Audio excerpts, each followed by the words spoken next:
BCS সাধারণ বিজ্ঞানের কঠিন প্রশ্নের সহজ সমাধান ক্লাসে আজকে আমরা 50তম বিসিএস রিটেনে আসা মোটামুটি কঠিনতম একটা প্রশ্ন সলভ করব।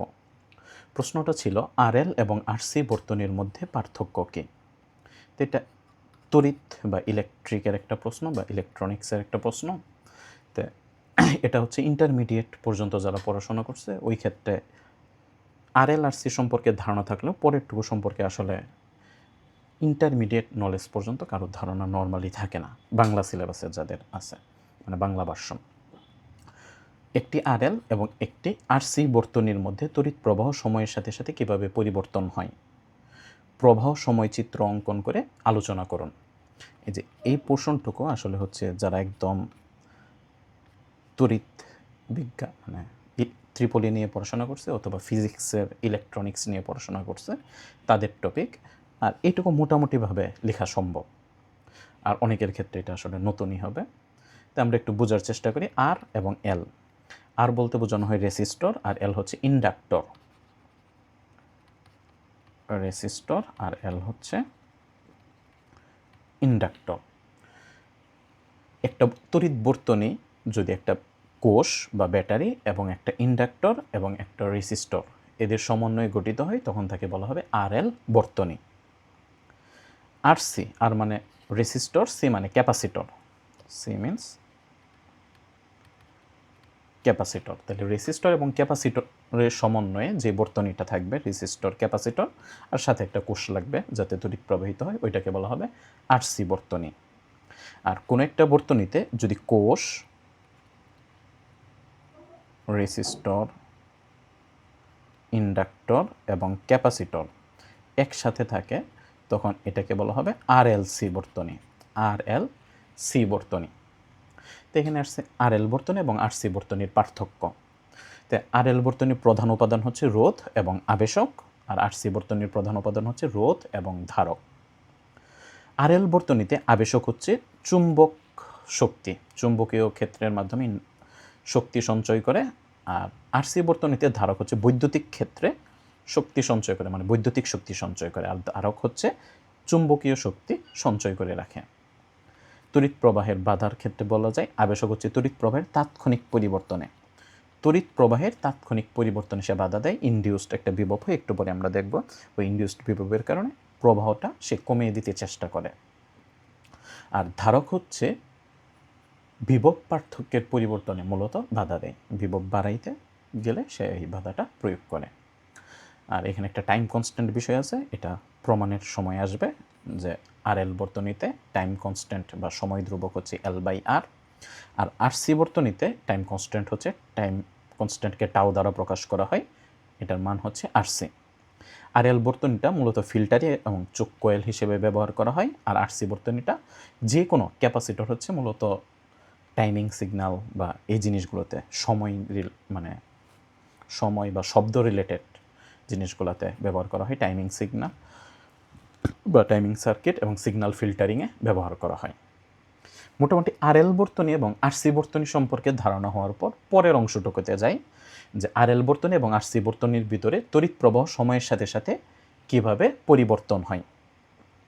তো এখানে হচ্ছে পরীক্ষায় কীভাবে লিখবো এইটুকু একটুকু দেওয়া আছে, কিন্তু এইটুকু থেকে বোঝাটা ডিফিকাল্ট হবে। পরবর্তীতে একটু পরে আমি প্রমাণটা দেখাবো। তো আরএল বর্তনীতে যে জিনিসটা হয়, আরএল বর্তনীতে সময়ের সাথে সাথে তড়িৎ প্রবাহ বৃদ্ধি পায়। কীভাবে বৃদ্ধি পায়, যে আরএল বর্তনীতে আমরা সুইচ অন করার সাথে সাথে ইনডিউসড ইএমএফ বা ব্যাক ইএমএফ বিপরীতমুখী একটা তড়িৎচালক বল আবিষ্ট হয়। আমি একটু বুঝাই। এখানে আমরা কোষ দেওয়া হয়েছে, এখানে আমরা আবেশক দেওয়া হয়েছে, আর এখানে রেসিস্টর দেওয়া হয়েছে।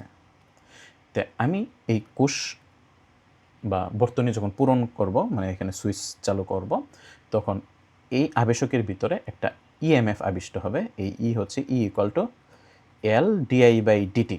অনেকে আমরা জানি ফ্যারাডের সূত্র অনুসারে ইনডিউসড বিভব হচ্ছে e equal to L, Faraday না, e equal to L di by DT.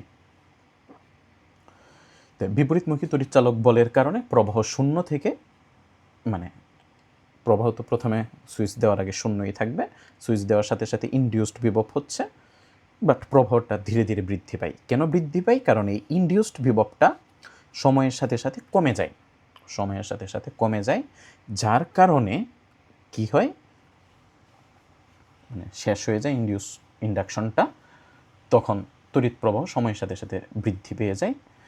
সময়ের সাথে সাথে তড়িৎ প্রবাহের মান হচ্ছে I0 ইন্টু 1 মাইনাস ই to the power minus RT/L, যেখানে I0 হচ্ছে সর্বোচ্চ প্রবাহ, I0টা হচ্ছে সর্বোচ্চ প্রবাহ, ম্যাক্সিমাম ভ্যালু। সময়ের সাথে এই প্রবাহ এক্সপোনেনশিয়ালি বাড়তে থাকে এবং এক সময় এটা সর্বোচ্চ মান I0 ধারণ করে। আর আরসি বর্তনীর ক্ষেত্রে সময়ের সাথে সাথে তড়িৎ প্রবাহ হ্রাস পায়। কেন হ্রাস পায়? আরসি বর্তনীতে সুইচ অন করার মুহূর্তে, মানে ডিসি ব্যাটারির ক্ষেত্রে ধারক হচ্ছে ওপেন সার্কিটের মতো, আর ইয়ার ক্ষেত্রে হচ্ছে মানে এসি বর্তনীতে শর্ট সার্কিটের মতো আচরণ করে। আরসি বর্তনীতে সুইচ অন করার মুহূর্তে ধারকটা একটা শর্ট সার্কিটের মতো আচরণ করে, ফলে প্রবাহ শর্ট সার্কিট যেহেতু রোধ নাই, প্রবাহ হচ্ছে সর্বোচ্চ থাকে, কিন্তু ধারকটা চার্জিত হওয়ার সাথে সাথে এর বিভব বাড়তে থাকে, আর বাড়ার কারণে মূল বর্তনীর প্রবাহটা কমতে থাকবে। মানে এখানে যখন আমরা রোধ এবং এখানে ক্যাপাসিটর আর এখানে হচ্ছে একটা কোষ লাগানো হয়েছে, এটার ভোল্টেজ বাড়ার কারণে কোষের ভোল্টেজটা সে ধীরে ধীরে মানে বিপরীত করে দেবে, যার কারণে তড়িৎ প্রবাহ ধীরে ধীরে কমতে থাকে। এক্ষেত্রে তড়িৎ প্রবাহের সমীকরণ হচ্ছে I0 e to the power minus T/RC, E to the power minus T/RC। এটাকে আমরা এই যে এরকম লিখতে পারবো, সময় সাপেক্ষে এটার মান হচ্ছে I0 e to the power minus T/RC। সময়ের সাথে সাথে তড়িৎ প্রবাহ সূচকীয়ভাবে কমতে থাকে এবং ধারক পূর্ণ চার্জিত হলে প্রবাহ কি হয়ে যাবে? শূন্য হয়ে যাবে। আমরা একটু লক্ষ্য করি এখানে যে RL বর্তনীতে সময়ের সাথে সাথে তড়িৎ প্রবাহের মানটা এই সমীকরণ অনুসারে বাড়তে থাকবে, আর আরসি বর্তনীতে এই অনুপাতে কমতে থাকবে। এরপর সর্বোচ্চ তড়িৎ প্রবাহ যখন পাওয়া যাবে, এখন যদি আমরা কোষটাকে সরিয়ে নিই, তখন ইন্ডাক্টর বা আবেশকটা আবার তড়িৎ ছাড়তে থাকবে। এক্ষেত্রে ডিসচার্জিং বা ডিকের সমীকরণ হচ্ছে I0 e to the power minus T/টাউ, টাউ মানে হচ্ছে L/R। আর আরসির ক্ষেত্রেও ধারকটা যখন চার্জিত হয়ে গেছে, এখন যদি আমরা কোষটা সরিয়ে নিই, তখন সে ডিসচার্জিং হবে, মানে ধারকটা ডিসচার্জিং হবে, তখন সমীকরণ হবে এটারই কাছাকাছি, শুধু একটা minus V0/R e to the power minus T/টাউ, টাউ মানে হচ্ছে আরসি। গ্রাফটা দেখানো হয়েছে, গ্রাফটা দেখানোর আগে আমরা হচ্ছে একটু জিনিসটা প্রমাণ করে আসি, যে এখানে আমরা একটা কোষ নিছি,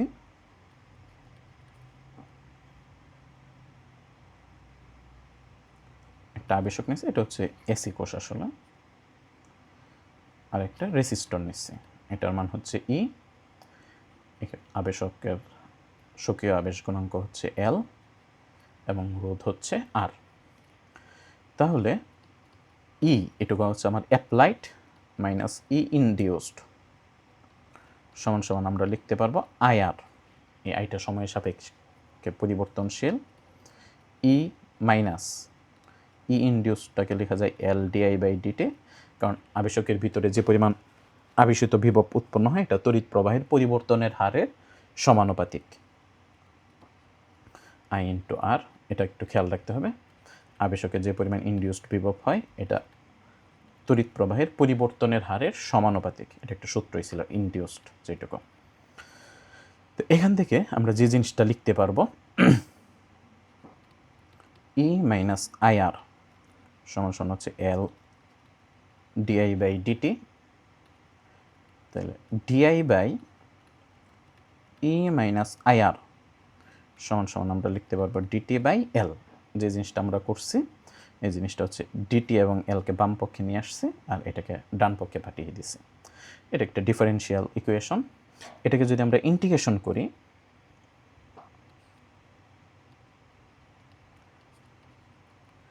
ই মাইনাস আইআর DT/L, সময় যখন শূন্য তখন তড়িৎ প্রবাহ শূন্য, সময় যখন টি তড়িৎ প্রবাহ হচ্ছে আই বা আই মানে ফাংশন, তড়িৎ প্রবাহ হচ্ছে আই টি।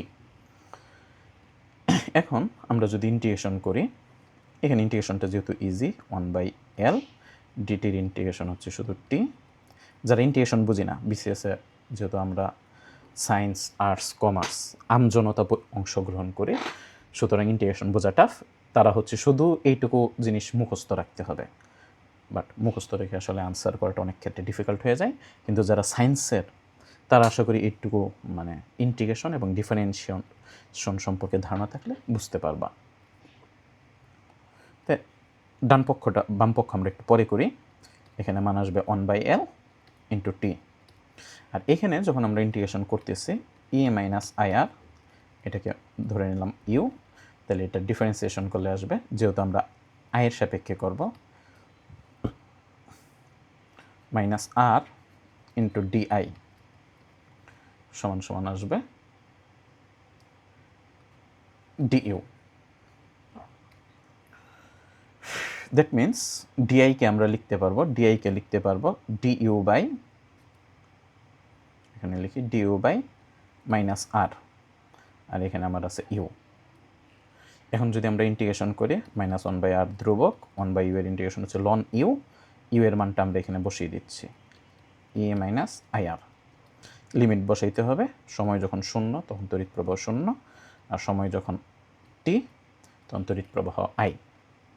তো এখন যদি আমরা মান বসাই, -1/r লন অফ, যখন I বসাবো ই মাইনাস IR, আর এখানে 0 বসাই দিলে I এর মানটা এত সমান সমান হবে T/L। এই আরটাকে আমরা যদি ডানে নিয়ে যাই, তাহলে ln e minus IR by e সমান সমান হবে মাইনাস RT/L। এখন আমি যদি লনকে ফিনিশ করে দিতে চাই, তাহলে ডানে ই আসবে। দ্যাট মিন্স 1 মাইনাস IR/E, মানে ই দ্বারা ভাগ করে নিচ্ছি, IR/E সমান সমান আসবে e⁻⁻ RT/L। তো IR/E সমান সমান আসতেছে 1 মাইনাস e⁻⁻ RT/L। এখন যদি এই যে ই এবং আরকে ডানে পাঠিয়ে দিই, জাস্ট আমরা এখানে লিখে দিই, তাহলে I সমান সমান পাবো E/R। E/R মানে হচ্ছে ম্যাক্সিমাম তড়িৎ প্রবাহ, যখন আবেশক ছিল না তখন তড়িৎ প্রবাহ 1 মাইনাস e⁻⁻ RT/L। এই যে RT/L, এটাকেই E/Rকে যদি আমরা I0 লিখে দিই, আমি একটু এখানে চলে আসি, এই যে E/R 1 মাইনাস T/τ, যে এখানে লেখা আছে E/R বা VS/R সোর্স 1 মাইনাস e⁻⁻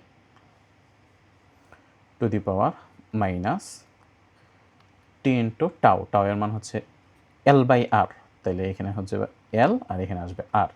দ্যাট মিন্স এটাই E/R 1 মাইনাস e⁻⁻ RT/L।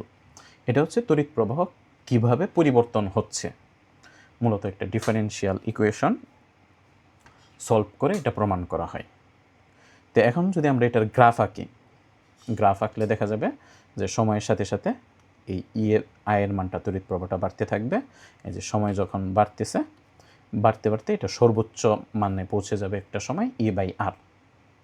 আর ইনডিউসড ভোল্টেজটা VL, মানে ইন্ডাক্টরের ভিতরে যে ইনডিউসড ভোল্টেজটা, এটা সময়ের সাথে সাথে কমে কমে এক সময় 0 হয়ে যায়। এটা হচ্ছে ইনডিউসড ভোল্টেজটা, যেটা বাধা দান করতেছিল। ক্যাপাসিটরেরটাও আমরা প্রমাণ করতে পারি। ক্যাপাসিটরটা এখানে একটু আমরা দেখিয়ে দিচ্ছি, একটু কঠিন। যে এখানে যখন আমরা একটি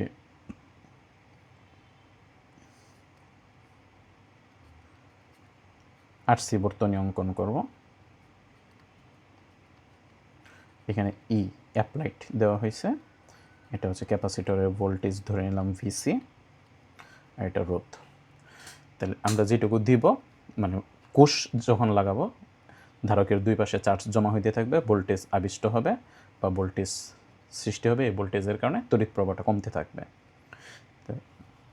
ই মাইনাস ক্যাপাসিটরের ভোল্টেজ সমান আমরা লিখতে পারবো আইআর। ধারকের ক্ষেত্রে আমরা জানি সি ইকুয়াল টু হচ্ছে Q by v. That means ধারকের ভোল্টেজ হচ্ছে Q by c. Q by c, ধারকের ভোল্টেজটাকে আমরা কিউ বাই সি লিখলাম। আর আই ধারকের ভিতরে তড়িৎ প্রবাহ, এটাকে আমরা লিখতে পারবো D Q by T. I তড়িৎ প্রবাহ মানে চার্জের প্রতি সেকেন্ডে চার্জের পরিবর্তনের হার, প্রতি সেকেন্ডে চার্জের পরিবর্তন, d Q by dt into r. এখন এখান থেকে আমরা কি করতেছি, উভয় পক্ষকে সি দ্বারা গুণ করছে, তাহলে ই সি মাইনাস কিউ সমান আসবে r c into d Q by dt. আবারও আগের মতো এই যে এটুকু অংশকে নিচে পাঠিয়ে দিলাম ডি কিউ এর নিচে, মানে যে চলক কিউ হচ্ছে চলক, ডি কিউ এর সাথে কিউ রাখবো, ডিটির সাথে যদি টাইম থাকে টাইম রিলেটেড রাশিগুলো রাখবো। তাই ডিটি এইদিকে পাঠিয়ে দিছে আর কে ভামে। এখন যদি আমরা ইন্টিগ্রেশন করি, এটাকে এক্স ধরলে, মানে এই টোটালটুকুকে এক্স ধরলে উপরে আসবে মাইনাস ডি কিউ, তাহলে ইন্টিগ্রেশন করলে আসবে হচ্ছে minus ln e c minus q, আর এখানে আসবে t by R c. Time যখন 0 তখন চার্জ ছিল 0, টাইম যখন টি তখন চার্জ ছিল কিউ। কিউ বলতে কিউ অফ টি, সময়ের সাথে সাথে এই কিউটা পরিবর্তনশীল। তো এখান থেকে আমরা লিখতে পারবো হচ্ছে মাইনাসটা পরে, আচ্ছা মাইনাস লন অফ, যখন মান বসিয়ে দেব EC minus q divided by 0 বসাই দিলে, কিউ এর মান 0 বসাই দিলে এখানে থাকবে শুধু ইসি সমান হচ্ছে টি বাই আর সি। এখন এই মাইনাসটা আমরা যদি এইদিকে নিয়ে চলে যাই, তাহলে ইসি মাইনাস কিউ সমান হবে ডিভাইডেড বাই ইসি আছে একটা, সরি, ডিভাইডেড বাই ইসি সমান হবে e to the power minus T by R C. এখন আমরা ইসি গুণ করে দিচ্ছি এদিকে, তাহলে ইসি মাইনাস কিউ সমান আসবে EC E to the power minus T by R C. এখন দেখো ইসি এটাকে যদি ডানে নিয়ে যাই, ডানে নিতে হবে না, কিউ ইকুয়াল টু আসবে ইসি কমন নিলে 1 মাইনাস ই to the power minus T by R C. আবার কে লেখা যাবে হচ্ছে Q by C, E equal to হচ্ছে কিউ বাই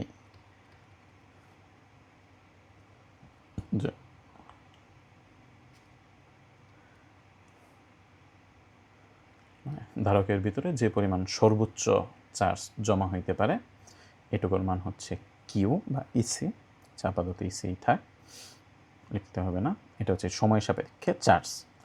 এখন এটাকে যদি আমরা ডিফারেন্সিয়েশন করি তাহলে আই পেয়ে যাব, ইসি তো কনস্ট্যান্ট, এখানে ওনের ডিফারেন্সিয়েশন 0, এটুকু ডিফারেন্সিয়েশন আসবে, সামনে চলে আসবে মাইনাস 1 বাই আর সি, আর এখানে আসবে হচ্ছে মাইনাস যেহেতু আছে minus E to the power minus T by R c. এই সি ক্যান্সেল, মাইনাসে প্লাস হয়ে যাবে, আই ইকুয়াল টু হবে e by r e to the power minus T by R c. তো ই বাই আর এটাকে আবার আমরা লিখতে পারবো কি আই নট, সর্বোচ্চ তড়িৎ প্রবাহ ই টু দি পাওয়ার মাইনাস, মানে ধারক না থাকাকালীন তড়িৎ প্রবাহ। তো তখন তড়িৎ প্রবাহ হচ্ছে I equal to I naught E to the power minus T by R C. সময়ের সাথে সাথে আর সি বর্তনীতে তড়িৎ প্রবাহ কীভাবে পরিবর্তন হয় এটাকে এই যে এখানে গ্রাফ আকারে দেখানো হয়েছে, I equal to I naught E to the power minus T by R C. সময়ের সাথে সাথে এক্সপোনেনশিয়াল এটা কমতে থাকে তড়িৎ প্রবাহটা। তো এখানে যারা আমরা হচ্ছে সায়েন্স ব্যতীত আছি তারা হচ্ছে একটু মুখস্থ রাখতে হবে যে আর এল বর্তমানে রোধ এবং আবেশক যুক্ত, আর আর সি হচ্ছে রোধ এবং ক্যাপাসিটর যুক্ত। আর সি বর্তনীতে হচ্ছে তড়িৎ চালক শক্তি জমা হয়, মানে তড়িৎ শক্তি, আর আর এল বর্তনীতে হচ্ছে চৌম্বক শক্তি আবেশক। এখানে সময় ধ্রুবক হচ্ছে L/R, এখানে হচ্ছে RC। আর সময়ের সাথে সাথে কীভাবে পরিবর্তন হয়, এটা গ্রাফটা হচ্ছে RL বর্তনীতে সময়ের সাথে সাথে বৃদ্ধি পায়। I ইকুয়াল টু সূত্র হয়ে যাবে I0 1 মাইনাস e to the power minus RT/L। I equal to I0 1 মাইনাস e to the power minus RT/L। আর RC বর্তনীতে সময়ের সাথে সাথে তড়িৎ প্রবাহ হ্রাস পায়। এখানে হচ্ছে সময়ের সাথে সাথে বাইরে সর্বোচ্চ মানে পৌঁছে যাবে। আর এইখানে আইটা হচ্ছে সময়ের সাথে সাথে কমে, এক্সপোনেনশিয়ালি কমে একসময় শূন্যতে চলে আসবে। আই বনাম টি। আর প্রমাণগুলো আমরা স্কিপ করতে পারি। আশা করি মোটামুটি বুঝতে পারা গেছে। আজকে এ পর্যন্তই। ভালো লাগলে অবশ্যই লাইক, কমেন্ট, শেয়ার করে পাশে থাকবেন।